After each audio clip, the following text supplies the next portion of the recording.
আজকে আমরা দেখব কিভাবে গিট প্রজেক্টে ইনিশিয়ালাইজ করতে হয়। তো গিট জিনিসটা কি? গিট হচ্ছে আমাদের লোকাল রিপোজিটরির সাথে, লোকাল রিপোজিটরি বলতে আমি কোনো একটা ফোল্ডারকে বোঝাচ্ছি, অর্থাৎ কোনো একটা লোকাল ফোল্ডারকে গিটহাবের যে রিমোট রিপোজিটরি আছে তার সাথে কানেকশন করার একটা মাধ্যম। অর্থাৎ আমরা যে শুধু গিটহাবের সাথে গিটের সাথে গিটহাবই কানেক্ট করতে পারি এমন না, আমরা গিটের সাথে বিট বাকেট কানেক্ট করতে পারি, গিটের সাথে গিট ল্যাব কানেক্ট করতে পারি। তাছাড়া এটা এ জাতীয় যেসব সার্ভিস আছে আমরা সমস্ত কিছুই অ্যাড করতে পারবো। তো চলুন কিভাবে আমরা গিট ইনিশিয়ালাইজ করতে পারি বা গিট ইনস্টল করার প্রসেসটা কি। তো আমরা ব্রাউজারে যে দেখব গিট এসসিএম লিখে সার্চ দিব। এই যে এটা হচ্ছে আমাদের গিট এসসিএম, যদি লিখি তাহলে এই যে প্রথম যে ওয়েবসাইটটা আসবে gitscm.com, এই ওয়েবসাইটে আমরা চলে যাব। এখানে আসলে দেখতে পাবেন ডাউনলোড ফর উইন্ডোজ আসবে। যদি আপনি উইন্ডোজ ইউজার হয়ে থাকেন তাহলে এখানে উইন্ডোজ আসবে, লিনাক্স থাকলে লিনাক্স, আর যদি ম্যাক ইউজার হয়ে থাকেন তাহলে ম্যাক আসবে। তো আমি এখানে উইন্ডোজের জন্যই ডাউনলোড দেবো যেহেতু আমার উইন্ডোজ ইউজার। এখানে দুটো অপশন আছে, 32 বিট আর 64 বিট। তো আমার যেহেতু 64 বিট, তা আমি 64 বিটই ডাউনলোড করব। আমার অলরেডি এটা ইনস্টল করা আছে। তো আমি যদি এই যে গিট লিখে সার্চ করি আমার উইন্ডোজে, তাহলে এই যে গিট ব্যাশ দেখতে পাবো। তো আমি এখন এই গিট ব্যাশটা যদি এখন এটা ক্লিক করি তাহলে আমার সামনে এই যে ছোট্ট একটা ইন্টারফেস চলে আসবে। এটা তো অনেকটা সিএমডির মতো দেখতে মনে হচ্ছে, এটা কমান্ড লাইন ইন্টারফেস। এখানে আমি একটা কমান্ড দিই যে আমার অলরেডি যে আসলেই গিটটা ইনস্টল হয়েছে কিনা। তার জন্য আমরা লিখবো গিট একটা স্পেস দুটা হাইপেন ভার্সন। যদি এন্টার দিই, যদি আমার এখানে কিছু একটা রিটার্ন করে, অর্থাৎ গিট ভার্সন একটা ভার্সন নাম্বার যদি আমার রিটার্ন করে, তাহলে আমরা ধরে নিব যে গিট ইনস্টল হয়েছে। এখন আমরা যেটা করবো, আমরা একটা যে কোনো একটা ফোল্ডার ঢুকবো কোনো একটা প্রজেক্ট স্টার্ট করার জন্য।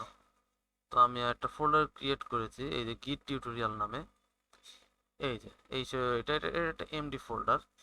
আমরা এটাকে টার্মিনালের মাধ্যমে ওপেন করব। যদি আপনার পিসিতে টার্মিনাল ইনস্টল না থাকে তাহলে এই টার্মিনালটা ইনস্টল করে নেবেন।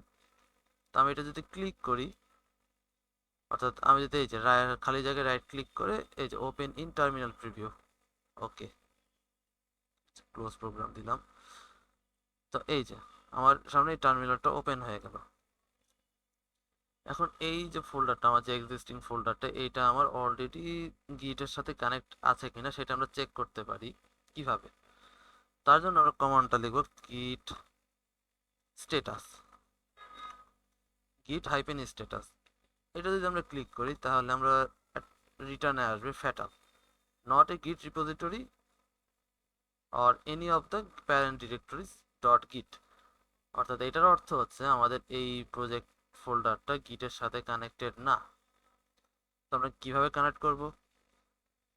আমরা সেই ক্ষেত্রে ইউজ করব গিট ইনিট, অর্থাৎ ইনিশিয়ালাইজ। অর্থাৎ কোনো একটা প্রজেক্টকে আমরা এমটি প্রজেক্টকে প্রথমবার ইনিশিয়ালাইজ করার জন্য আমরা দেখব গিট ইনিট। এটা আমরা একবারই ইউজ করব, প্রত্যেকটা প্রজেক্টের জন্য আমরা একবারই ইউজ করব গিট ইনিট। এখন যদি আমি এন্টার করি তাহলে বলছে যে ইনিশিয়ালাইজড এমটি গিট রিপোজিটরি। আচ্ছা, তাহলে দেখি আমরা ফোল্ডারে কিছু পরিবর্তন হলো কিনা। তো লক্ষ্য করবেন একটা পরিবর্তন হয়েছে, একটা ফোল্ডার পাচ্ছি, তবে এই ফোল্ডারটা কিন্তু আপনাদের ক্ষেত্রে দেখাবে না। তার কারণ আমি এখানে কিছু একটা সেটিংস করে রেখেছি যে হিডেন আইটেমসও দেখাবে। মূলত এটা একটা হিডেন ফোল্ডার, এটা একটু আবছা হয়ে আছে, তার মানে এটা একটা হিডেন ফোল্ডার। আমি যদি হিডেন আইটেমসটা অফ করে দিই তাহলে দেখতে পাবে কিচ্ছু নাই। আমি যদি আবার ভিউ থেকে যে ভিউতে ক্লিক করে যে হিডেন আইটেমসে যদি আবার ক্লিক করি তাহলে আমাকে দেখাবে যে হ্যাঁ গিট ইনিশিয়ালাইজ হয়েছে বা একটা গিট ফোল্ডার চলে আসছে। এটা যদি আমরা ক্লিক করি তাহলে এখানে আমরা অনেক কিছু পাবো, বাট আমরা এখানে কোনো হাত দিব না। আচ্ছা, তো এখন আমরা চেক করি যে গিট ইনিশিয়ালাইজ হয়েছে কিনা একই কমান্ড গিট স্ট্যাটাসের মাধ্যমে। তাহলে আমাকে একটা কিছু রিটার্ন করছে যে on branch master no commits yet, nothing to commit. এটা মানে বোঝাচ্ছে যে হ্যাঁ আমাদের গিটটা ইনিশিয়ালাইজ হয়েছে এই ফোল্ডারের ভিতরে, এই এমটি প্রজেক্টের ভিতরে। এখন আমরা কোনো একটা ফাইল ওপেন করি। আমরা এখানে একটা কোনো একটা ফাইল ওপেন করি, নিউ টেক্সট ডকুমেন্ট নেই, যেমন day1.txt। আচ্ছা, আর এই ফাইলের ভিতর আমরা কিছু একটা লিখে দিই। Hello world, hello world. আচ্ছা, সেভ করলাম, ফাইলটা মিনিমাইজ করে রাখি এবং এটাও আমরা মিনিমাইজ করে রাখি। এখন আমরা দেখি গিট স্ট্যাটাস যদি আমরা আবার রান করি তাহলে আমাকে কি দেখায়।